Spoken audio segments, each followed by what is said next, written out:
En este video vamos a ver sistemas de coordenadas no ortogonales y vectores recíprocos. No necesariamente un vector se representa en un sistema de ejes ortogonales.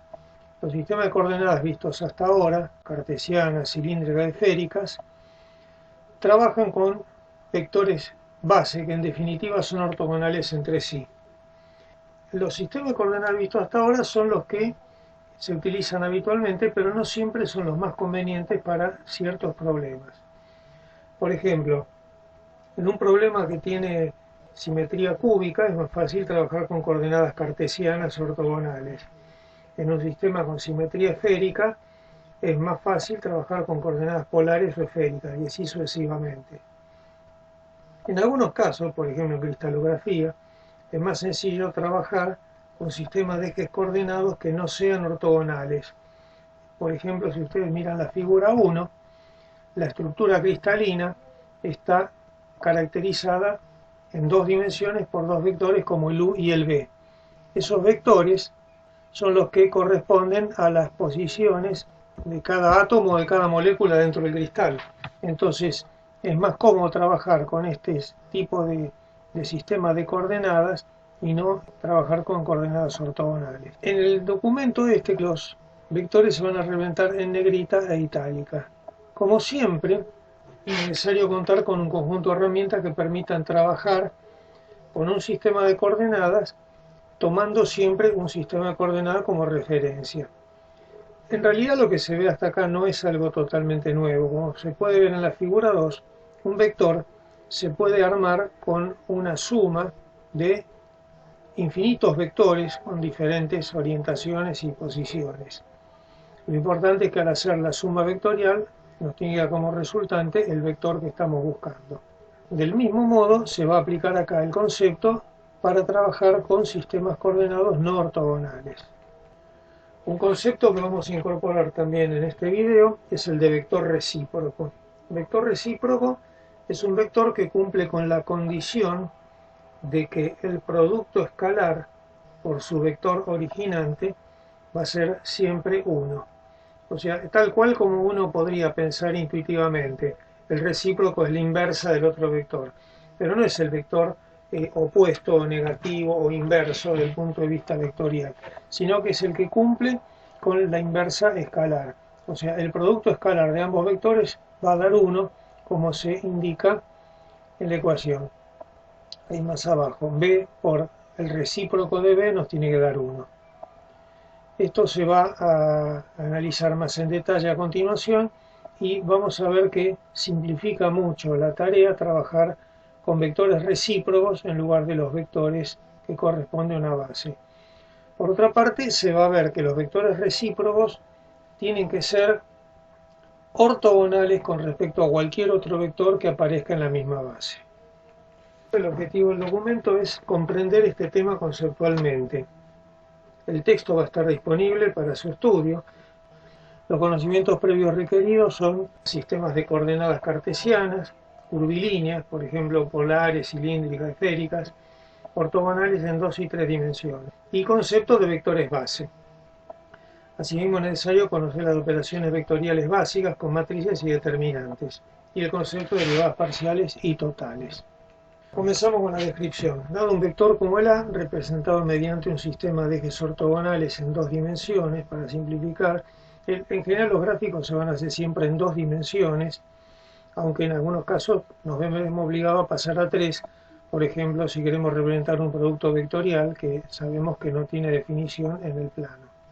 En 2 dimensiones, en la figura 3, un vector se representa mediante sus componentes. En negrita itálica marcamos las componentes propias del vector, o sea, las componentes vectoriales que sumadas nos van a dar el vector A. Pero comúnmente, como indica la ecuación 1, yo puedo decir que A es la suma de AX más AI. Es una suma vectorial, es la regla del paralelogramo habitualmente empleada. Pero también yo puedo decir que ese vector A se obtiene mediante dos vectores, que son los vectores base ortogonales O1 y O2, multiplicados cada uno por una constante, que en este caso llamamos AO1 y AO2. Para 3 dimensiones sería lo mismo, nada más que serían 3 componentes. A1 por O1, A2 por O2, A3 por O3 y así sucesivamente. En el caso de un espacio multidimensional es siempre la misma sumatoria de componentes la que nos da como resultante el vector que queremos representar. ¿Qué pasaría ahora en un sistema de coordenadas que no es ortogonal? En la figura 4 se representa el vector A mediante sus componentes vectoriales en las direcciones no ortogonales n1 y n2. Como se puede apreciar, es simplemente la aplicación de la regla del paralelogramo, y también vamos a decir que el vector A es la sumatoria de AN1 por el vector base N1, AN2 por el vector base N2, AN3 por el vector base N3, y así sucesivamente. No necesariamente estos vectores base tienen que ser unitarios, pueden ser vectores base de cualquier tipo. Bueno, antes de continuar vamos a ver ahora cuál es la característica fundamental de los sistemas coordenados no ortogonales. Esto es importante tenerlo siempre presente y por eso lo vamos a aclarar acá en primer instante. Dependencia de las componentes. En la figura se observan las componentes ortogonales del vector A. Las componentes son independientes por ser ortogonales, es decir, si yo pregunto qué parte de A sub i contiene el vector A sub x, la respuesta es 0. O sea, A sub i no tiene proyección sobre A sub x y viceversa. Eso implica que el cambio de uno de estos vectores no influye en el otro. Por ejemplo, supongamos que se cambia la escala. En el mismo gráfico se está representando A sub x con valor 3 en una escala determinada, y luego supongamos que esa escala cambia a la mitad y entonces aparece el mismo A sub x indicado con prima con el doble de magnitud. Que si la escala baja a la mitad, la misma componente la tengo que llevar al doble para que tenga el mismo valor. El vector A va a seguir siendo el mismo en el nuevo diagrama. En ambos diagramas, tanto A como A' tienen la misma magnitud. Hay que ver que en este gráfico, ahí por ejemplo, si valiera 2,5, vale siempre 2,5 para cualquiera de los dos gráficos. ¿Por qué? Porque las componentes son independientes entre sí, o sea, una no influye en la otra. Ahí no influye sobre X, ni a X influye sobre ahí. ¿Qué ocurre ahora si los ejes coordenados no son ortogonales, como los U y V representados en la figura? Las componentes no son independientes.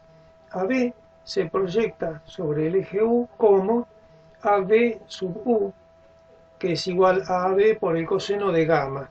Gamma es el ángulo que forman los dos ejes entre sí. Y ocurre lo mismo para AU. AU proyectada sobre B es AU por coseno de gamma. Es decir que AU contiene parte de AB y viceversa. De otro modo podemos expresar que AB es una función de AU y AU es una función de AB.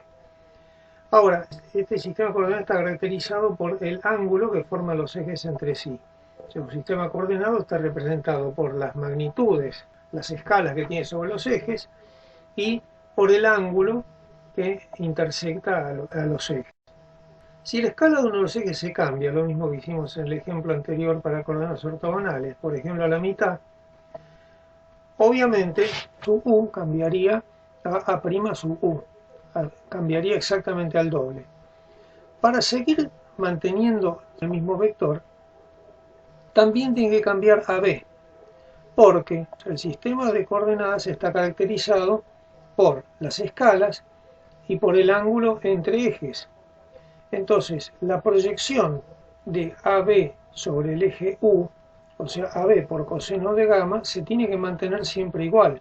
Y si cambia la escala de AB, tiene que cambiar AU y viceversa. Y si cambia la escala de AU, tiene que cambiar AB para mantener siempre la misma proporción. Entonces, como vemos, en este caso, las componentes no son independientes, sino que dependen mutuamente. Vamos a ver ahora cómo representamos al vector en coordenadas no ortogonales, y para eso nos vamos a basar en los conceptos ya adquiridos sobre coordenadas ortogonales.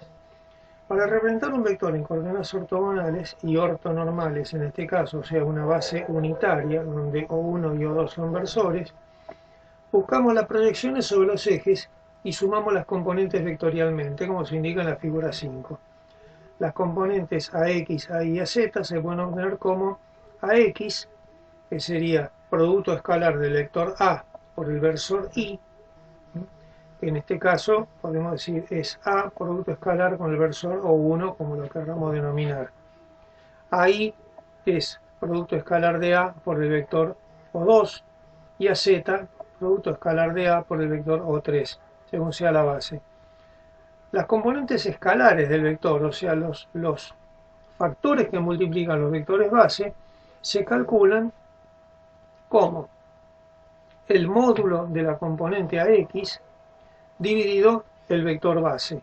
En este caso, como son unitarios, no haría falta dividirlo, pero de esta manera, si no fuera unitario, sería producto escalar del vector A por el vector base en cuestión, dividido el módulo del vector base, como está indicado en las ecuaciones 4.